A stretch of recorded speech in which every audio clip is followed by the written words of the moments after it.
Hello दोस्तों, आज की इस कक्षा में आप सभी का स्वागत है। आज के इस वीडियो में हम अध्याय 13 नाभिक का तीसरा और अंतिम भाग समझेंगे। और दोस्तों इसी के साथ इस वीडियो में हम पढ़ेंगे नाभिकीय ऊर्जा, विखंडन, नाभिकीय रिएक्टर और नाभिकीय संलयन यानी तारों में ऊर्जा के जनन को। तो आइए शुरू करते हैं पहले विषय नाभिकीय ऊर्जा के साथ। दोस्तों इस चित्र में दर्शाए गए प्रति न्यूक्लियन बंधन ऊर्जा यानी EBN वक्र में A बराबर 30 एवं A बराबर 170 के बीच एक लंबा सपाट भाग है। इस भाग में प्रति न्यूक्लियन बंधन ऊर्जा लगभग अचर यानी 8 मेगा इलेक्ट्रॉन वोल्ट है। हल्के नाभिक जिनकी द्रव्यमान संख्या 30 से कम है तथा भारी नाभिक जिनकी द्रव्यमान संख्या 170 से अधिक है, इसमें हम पहले ही देख चुके हैं कि प्रति न्यूक्लियन बंधन ऊर्जा 8 मेगा इलेक्ट्रॉन वोल्ट से कम है। अर्थात किसी भारी नाभिक के 2 या 2 से अधिक माध्यमिक द्रव्यमान खंडों अथवा हल्के नाभिकों का किसी भारी नाभिक में संयोजन होता है। दोस्तों कोयले एवं पेट्रोलियम जैसे पारंपरिक ऊर्जा स्रोतों में ऊष्माक्षेपी रासायनिक अभिक्रियाएं होती हैं। यहाँ विमुक्त होने वाली ऊर्जा इलेक्ट्रॉन वोल्ट की कोटि की होती है, जबकि किसी नाभिकीय प्रक्रिया में मेगा इलेक्ट्रॉन वोल्ट कोटि की ऊर्जा विमुक्त होती है। अतः द्रव्य की समान मात्रा के लिए रासायनिक स्रोतों की अपेक्षा नाभिकीय स्रोत लाखों गुना ऊर्जा विमुक्त करते हैं। उदाहरण के लिए 1 किलोग्राम यूरेनियम के विखंडन से लगभग 10 की घात 14 जूल ऊर्जा प्राप्त होती है, जबकि 1 किलो कोयले के दहन से 10 की घात 7 जूल ऊर्जा प्राप्त होती है। आइए अब समझते हैं विखंडन को। दोस्तों विखंडन एक महत्वपूर्ण न्यूट्रॉन प्रेरक नाभिकीय प्रक्रिया है।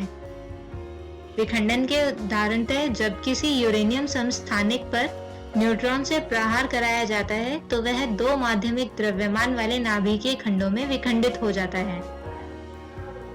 ये विखंडित उत्पाद रेडियो एक्टिव नाभिक होते हैं और इनमें तब तक बीटा क्षय का क्रम चलता रहता है जब तक कि अंत में स्थायी खंड प्राप्त न हो। दोस्तों नाभिकीय रिएक्टरों में नाभिकीय विखंडन ऊर्जा से विद्युत उत्पादन होता है। परमाणु बम में विमुक्त होने वाली वृहत ऊर्जा अनियंत्रित नाभिकीय विखंडन से ही उत्पन्न होती है। इसके अतिरिक्त विखंडन क्रिया में एक अतिरिक्त न्यूट्रॉन की उत्पत्ति होती है। यह अतिरिक्त न्यूट्रॉन अन्य विखंडन क्रियाओं की शुरुआत कर सकते हैं तथा और भी अधिक न्यूट्रॉनों की उत्पत्ति हो सकती है।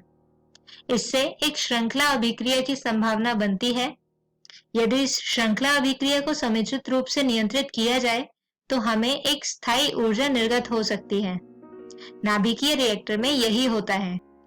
नाभिकीय रिएक्टर में ये न्यूट्रॉन जब तक कि इनका मंदन न किया जाए यूरेनियम नाभिकों से क्रिया किए बिना ही रिएक्टर से बाहर निकल जाते हैं। न्यूट्रॉनों को हल्के न्यूट्रॉनों के साथ प्रत्यास्थ संघट्ट द्वारा मंदित किया जाता है। अतः रिएक्टरों में तीव्र न्यूट्रॉन को मंदित करने के लिए विखंडनीय नाभिकों के साथ हल्के नाभिकों, जिन्हें अवमंदक यानी मॉडरेटर कहते हैं, इनका प्रयोग किया जाता है। प्रयुक्त होने वाले अवमंदक होते हैं जल, भारी जल तथा ग्रेफाइट।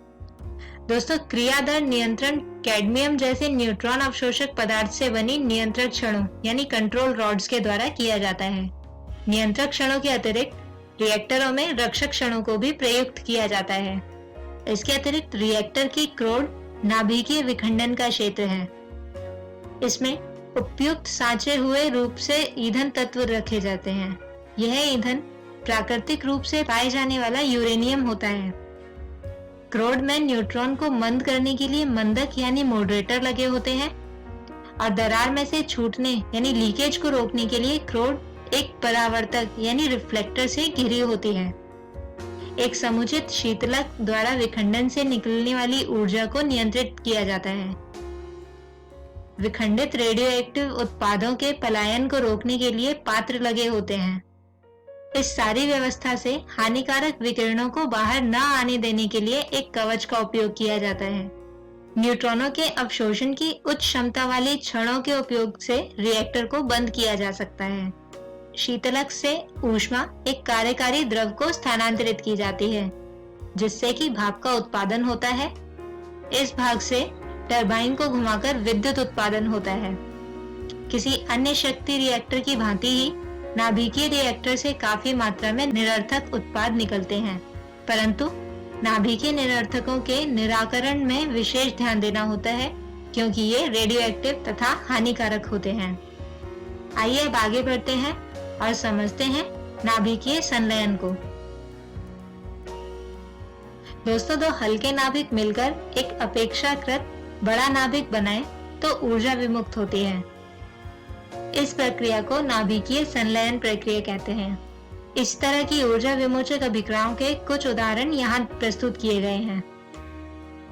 दोस्तों, यहाँ इस क्रिया में दो प्रोटॉन मिलकर एक ड्यूट्रॉन एवं एक पॉजिट्रॉन बनाते हैं और इस प्रक्रिया में 0.42 मेगा इलेक्ट्रॉन वोल्ट ऊर्जा निकलती है।